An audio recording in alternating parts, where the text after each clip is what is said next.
Welcome to AUSA's Army Matters podcast. This is Thought Leaders with Joe Craig. My guest today is Joseph Wheelan, author of Bloody Okinawa, The Last Great Battle of World War II.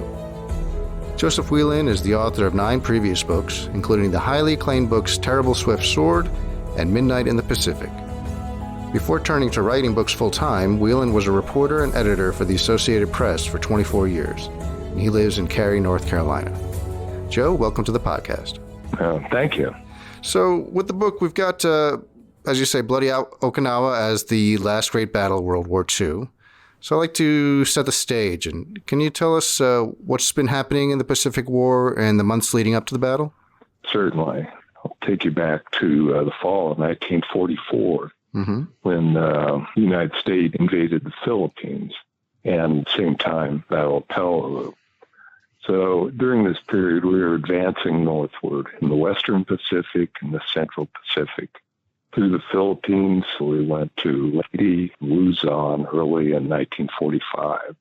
The next step was the Battle of Jima, which was a 6-week battle that began in mid-February 45. So now that brought us to Okinawa, which was called Operation Iceberg. And this was an important place because it was only 350 miles from mainland Japan, the southernmost part of it, Kyushu. Right. And so it would have been just the perfect place to launch the invasion of mainland Japan, which was planned for the fall of 45 and the spring of 46. So it was an important battle. It lasted 82 days. Wow. And, as they prepared for the battle, it was going to be the largest amphibious operation of the Pacific War. So you've got the soldiers and Marines getting ready, and they're expecting major opposition. But it turns out that most of them were able to simply walk ashore. So why didn't the Japanese fight on the beaches? It was because of their shift in strategy. After the Mariana Islands fell in the summer of 1944, those were Saipan, Guam, and Tinian. The senior Japanese officers realized the war was lost, and that the best they could do was to exact a high death toll from the Americans and perhaps force them to the bargaining table and to negotiate a peace and drop their demand for unconditional surrender. They thought that was the best they could do. So along that line, beginning with Peleliu, the Japanese no longer launched banzai attacks at the water's edge, but they would shell the beachhead, they would shell the reef, but they would not launch banzai attacks. They would let the Americans come to them, and they were in almost impregnable defenses inside the hills of those 3 islands, Okinawa, Iwo Jima, Peleliu. And indeed, they exacted a high cost. Peleliu, as many Americans became casualties as Japanese were killed. On Iwo Jima, there was something like 25,000 American casualties, 22,000 Japanese defenders were killed. So in that sense, it had become a successful strategy. And Okinawa, they were hoping to continue that trend, to kill as many Americans or wound them as there were defenders. So can you describe some of the defenses that General Usha had prepared for the Americans? He did not defend the beachhead, except with some maintenance troops from the airfields. It was very token. But 4 or 5 miles back to the south, he had fortified these ridges that ran east-west across the island. They're about 5 miles in width and 4 miles in depth. They were underground defenses, and so almost impermeable when it came to being softened up by American battleships, airstrikes, artillery, mortars. So that was the first line, the outer defensive line that they called it, was about 5 miles from the beachhead. Another few miles back was the main line, and that ran through a place they called Shuri Castle, a significant historical site on Okinawa. This is where the kings of the Ryukyu Islands had rained from. The main defensive line ran through the castle. And then farther back, there was another one, another fallback line that we didn't even know about. It was about 10 miles toward the south, almost on the southern tip of the island. So you got, on the American side, getting ready to, they'll discover these defensive lines. You've got the commander of the 10th Army, General Simon Boulevard Buckner Jr., and his 10th Army's got a corps of both Army and Marine divisions. Can you tell us what Buckner was like as a commander and what his general plan was for the campaign? His plan was to attack these lines one after the other. He was not an imaginative commander, but he was pretty solid. There were some Marine generals and Army generals that wanted to launch a second landing on the southeast coast, but he didn't want to do that. Yeah. Might have had very good reasons, because the landing site that they were talking about was commanded by some looming heights where the Japanese could put artillery, and it could have been a disaster. Right, and I'm sure he's concerned about casualties too, right? Oh, yeah. Yeah, he was. He was casualty averse, and to his credit, actually, he believed that artillery, mortars, and tanks should soften up the targets before the infantry went in and accompany them. That as much supporting fire as he could bring to bear was a way to prosecute this campaign. Right. So while they are fighting there in the waters surrounding Okinawa, you've got naval forces being under regular attack from kamikazes. Can you tell us what was happening there and how much pressure it put on Buckner? Yes. Now, the Navy had set up these radar picket stations all around the island. There were 16 of them. And they were manned by a destroyer, which had the radar ship, and then a couple of other ships accompanying it. And they would direct planes from the aircraft carriers off the coast to intercept Japanese planes flying in from mainland Japan. They took horrendous casualties.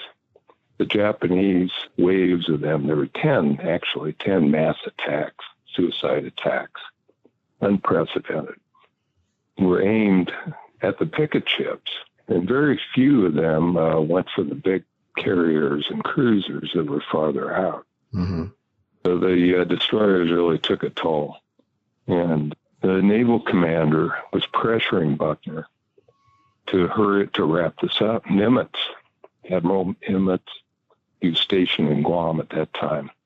He flew out to Okinawa and had a meeting and said, if this line isn't moving, and within a certain number of days, I'm going to find someone else who will do it. So this led to one of the two major offensives in the Army and the Marines. So there was pressure on Buckner. And the Japanese just kept launching these massive air attacks at the Fifth Fleet, eventually sinking 36 warships and damaging over 300 others. Right. So you're talking about the pressure that Nimitz is putting on Buckner, and back on the ground in Okinawa, or all too often in the mud. He and his soldiers are slogging it out, facing ridge after ridge of well-defended strongholds. So can you talk about some of the tactics, that excessive firepower that you referenced? How was that used to dig them out? And tell us about what was called processing and then corkscrew and blowtorch. Oh, certainly. Yeah, those are the best tactics. Initially, they tried to overwhelm them with firepower because each U.S. division had like 5 to 6 times that of a Japanese division. But then they saw that they had to dig them out one by one, fortification by fortification, using corkscrew and blowtorch tactics. That's what they called them. Corkscrew being satchel charges, grenade, dynamite, C2, plastic explosives in the satchel charges, and the blowtorch being flamethrowers. Portable kind and the kind that was carried by tanks, too. They called them Zippos. So it was just a grind, just hill by hill. airstrikes and naval gunfire just seemed to have no discernible effect until the very end. In fact, the operation officer of the 32nd Japanese Army, Colonel Yahara, he was inside of the headquarters cave under Shuri Castle when they were being shelled heavily one time. And at the end of it, he said it sounded to him like the hum of cicadas. They were well-fortified places. Yeah, so the guys on the ground are expecting that no one could survive this kind of onslaught, but to their unpleasant surprise, they find out that the Japanese are quite well protected. So they are using a corkscrew and blowtorch and combined arms approach to get to the Japanese. But in the meantime, you've got a lot of Okinawan civilians kind of caught in between the two armies. What was it like for them? It was terrible for them. Okinawa had more civilians living there than any other Pacific island that we were trying to capture. Something like 450,000 civilians.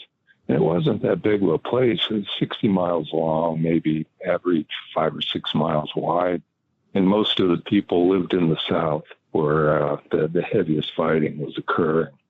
The civilians had been basically brainwashed by the Japanese into believing the Americans were these brutal people that would torture and murder them, and that it would be better if they committed suicide than be captured by the Americans. So many of them did that. They took their own lives, took the lives of their family members. Others, as the battle went on, they wanted to surrender. They wanted to go over to the American side. Americans had set up these I wouldn't say great, but set up these military camps behind the lines for the civilians, places to house and feed them and everything. So they would try to infiltrate the American lines and get to those places. Trouble was the Japanese soldiers were often with them, and they would use them as shields. They'd dress in kimonos that would cover their weapons and then push them toward the American lines. American soldiers would see the Japanese behind them, and they were forced to just open fire. They'd kill everybody. And this went on day after day. And many of the civilians just hid in caves. Unfortunately, they were often with Japanese soldiers in these caves, and so they were wiped out with the Japanese. The Americans realized that they were just killing so many civilians in these caves. So instead of throwing phosphorus grenades into the caves, they started throwing smoke grenades just to flush them out so they could take them into custody. Wow, so you got, week after week of this incredibly bloody carnage, but the Americans are making progress and pushing the Japanese toward the southern part of the island. And, the Americans are realizing that we're heading towards the end of the battle here.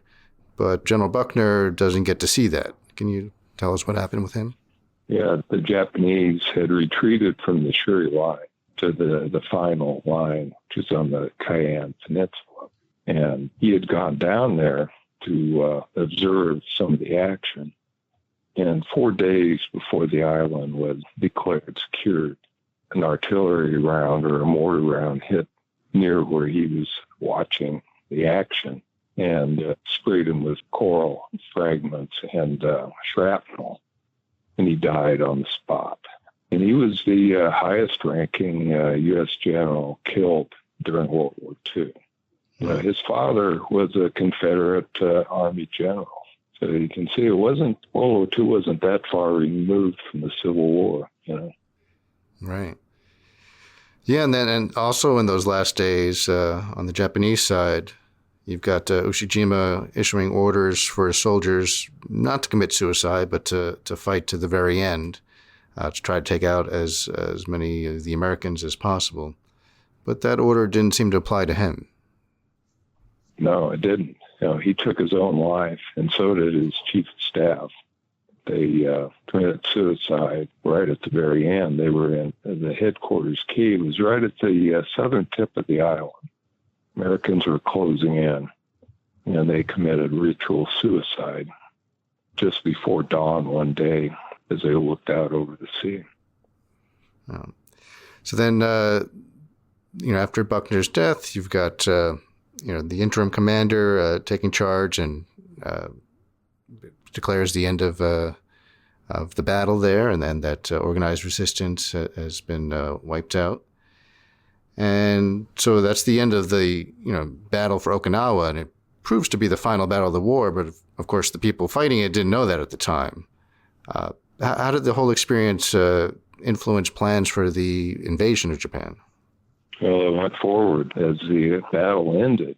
There was something like 100,000 construction troops building stuff on the island, barracks, overhauling the airstrips, new ports. The roads were all paved.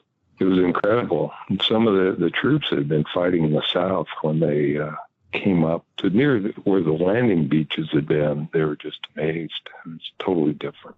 Yeah, you talk about, some of the muddy paths that they were coming down south to fight, and on their way back, there was, highways with MPs dressed in khakis directing traffic. Directing traffic, yes. It had really changed. But the end of the fighting didn't really thrill anybody because they knew they were going to have to invade Japan, and it would be probably a lot worse than what they'd just been through. So there wasn't a real spirit of jubilation when the battle ended.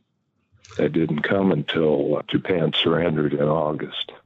Right, following the atomic bombs dropping on Hiroshima and Nagasaki.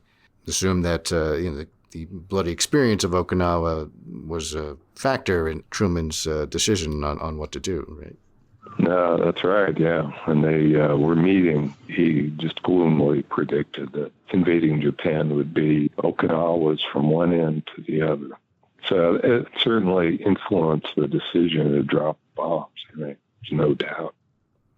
All right, so, in the end, you've got Okinawa as the largest battle and the bloodiest battle and the final battle of the Pacific, but it was been overshadowed by other events at the time. How should we remember it today? I think we should remember it actually for what it was and how this was a battle that probably pushed us more than anything into using nuclear weapons against Japan. So it's significant in that respect. It brought us within 350 miles of Japan, mainland Japan. And we could have just bombed from Okinawa. Because before we secured Okinawa, the B-29s were flying from Tinian. And it was about a 1,500-mile haul to Tokyo one way. So they would be in the air for possibly 12 hours. Now, Okinawa would have made it a lot better. But I think that's probably the significance of it, was that it pushed us. It was so terrible that it pushed us into using nuclear weapons. Well, certainly a sobering legacy for us all to reflect upon. And what's interesting is we're still there, 7,000 people there, yeah. And majority of our bases in Japan are still on the island. Is that correct? That's right, yes. All right, well, I want to thank you, Joseph Wheelan, for being our guest on the podcast, and to remind all the listeners that his new book is Bloody Okinawa, The Last Great Battle of World War II. To all our listeners, thanks for joining us. Be sure to subscribe to the Army Matters podcast on iTunes and everywhere podcasts are found. Join us next Monday for a special edition of Army Matters. The Army Matters podcast series is brought to you by the Association of the United States Army, the U.S. Army's professional association, member-supported, Army-connected. Visit us at AUSA.org for more information or to become a member. Your membership helps AUSA continue to carry out its mission to educate, inform, and connect with the total Army, our industry partners, and our supporters of a strong national defense. For questions or to provide topic recommendations, email us at podcast@ausa.org. Have a great Army Day. Hua.